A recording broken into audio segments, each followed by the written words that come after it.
Battlefield 2042's new update is out, and I have to be honest, DICE deserves some credit here because it does add some interesting things to the gameplay, shakes up the extremely stale weapon meta in Battlefield 2042, and gives the Battlefield 3 portal weapons a reason to be used. They rebalanced the RPK, they added new attachments, and they allowed existing portal weapons access to certain existing attachments that make them better. On top of that, we're going to be discussing some very interesting comments coming from a DICE developer on Twitter a few days ago regarding the potential reveal window for Battlefield 6, and it is a bit of a confirmation. Or is it? Because, of course, whenever DICE says anything, people have to look at it and then speculate about it, so we'll include some of those weird little funny theories as well. Let's jump right into things. If you do enjoy the channel, be sure to hit the like button and subscribe if you want to follow Battlefield 6. I just started the Battlefield Top Plays back up and a new Battlefield podcast format, so if you did not know that, definitely turn notifications on.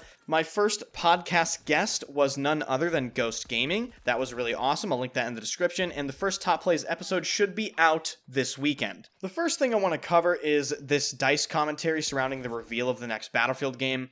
Andy McNamara, who is a global senior director of integrated comms for Battlefield Studios at Electronic Arts, replied to this tweet from my friend Junda, who said, "June boom soon, where ya at Battlefield?" Andy McNamara replied, "We got some things brewing," and then of course conversation took place, and he replied a second time to Ghost Gaming, and he said, "The community will know when the reveal is coming. We are focused on labs preparing for the reveal this summer." So it appears Andy McNamara confirms that we are absolutely going to be getting a reveal this summer, but of course, like I mentioned, there's been some speculation. What does he mean by this summer? Because some people pointed out it isn't technically summer yet. At least not according to the dates that I'm reading on Google for North America. If you Google, when does summer start? It starts June 20th. Now, obviously, if you're in a different part of the world, summer starts for you on a different date, but I think we can safely assume that DICE and EA are most likely basing their reveal window on sort of the North American region, or maybe North American people want to assume that because, we have massive egos, but that's fine. Anyway, we're going to assume that. And it's also very important to point out that Andrew Wilson already confirmed this next Battlefield game will be releasing within this fiscal year, which technically ends at the end of March in 2026. And the last thing I'll talk about regarding this statement from Andy McNamara is the fact that he says, quote, "The community will know when the reveal is coming." In my opinion, this is very obviously pointing towards some sort of teaser they're probably going to drop officially regarding the reveal of the next Battlefield game. If you've been following Battlefield for a long time, you know just as well as I do that DICE and EA really love their announcements for announcements. My opinion is, I just hope the wait isn't too long. I understand I want the game to be good, right? I don't want them to release dog shit, but the wait is brutal, and I think a lot of people would share that sentiment. I bet a lot of people would say they've been waiting for a good Battlefield game since Battlefield 5? Maybe even since BF1? So what is that, a decade? Let's hope it is worth the wait. Now, the second thing I want to talk about is this Battlefield 2042 update that caught me off guard. Because whenever I see a Battlefield 2042 update now, I simply assume it's going to have nothing. But this update really shook up the portal weapon balance, finally. The portal weapons in Battlefield 2042 were left in a really dissatisfying state. A lot of them just felt really bad. Weapons like the RPK were genuinely worthless. Like, there is no point to use the RPK over something like the LCMG or the RPT. The same can be said for a lot of the portal ARs. There's no reason to use an AEK, which feels terrible and has one of the worst bugged recoil feels in the entire game, as opposed to the M5, which has quite literally almost no horizontal recoil in comparison. So when I took a look at this update and I saw that they were making some of the mediocre portal weapons a lot more viable, I was very happy. And I've been playing with all of these weapons since the update, so I can talk about them. They're in the background gameplay as well. The M416, they added a suppressed short barrel, which of course raises the rate of fire. For, I think, almost all portal weapons, they introduced something called an underloaded magazine, and I think they called it something different for light machine guns. But what it is a magazine that has 5 less bullets for the magazine-fed weapons, and it has other benefits such as quicker reload time, faster draw speed, etc. The RPK-74M, which was terrible, received multiple buffs as well as a brand new ammo type in the high-power drum magazine, and the XM8 received a suppressed short barrel as well as an underloaded drum magazine. And the result of this is these weapons are now significantly more enjoyable and way more relevant in the quote-unquote meta. And we all know about Battlefield 2042's weapon meta right now. It's basically you use the SCAR, or the PP Bison, or the AC-9.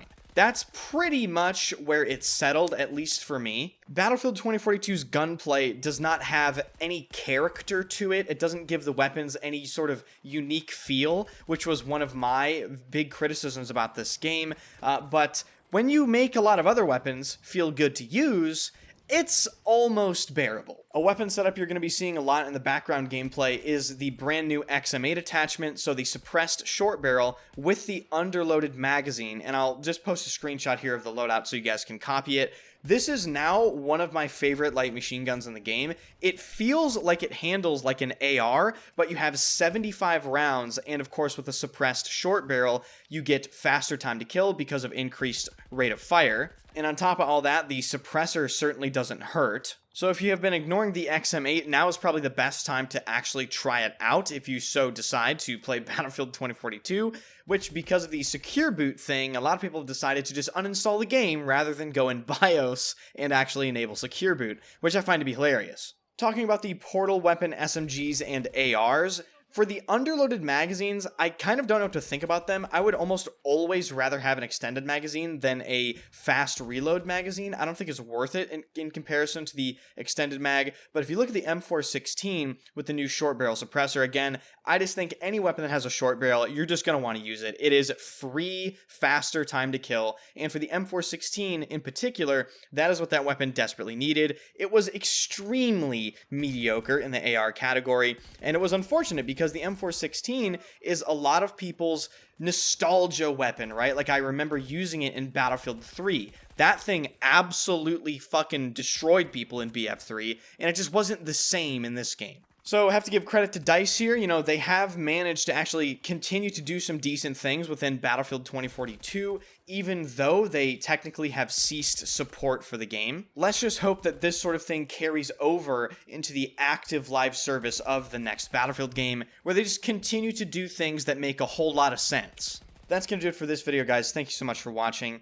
Please hit the like button and subscribe to the channel if you did enjoy it. Of course, leave your comment. Let me know your thoughts about all this stuff. And if you have not watched the first episode of my podcast, The Battlefield, I had Ghost Gaming on. I will link that in the video description. And send your clips in to the Battlefield Top Plays. That will be in the description as well. People have been asking me how I want clips to be sent. Just link me like a Google Drive link, or if the file is small enough, you can directly link the file within the email itself. The only thing that I really ask is make sure the video is in watchable format. I've had a couple clips sent in that look like they have been recorded on a rock. But like I said previously, the first episode of the Battlefield Top Plays makes its return, most likely this weekend. Keep an eye out for that. You may be featured. Thank you guys for watching, and I'll see you guys in the next video.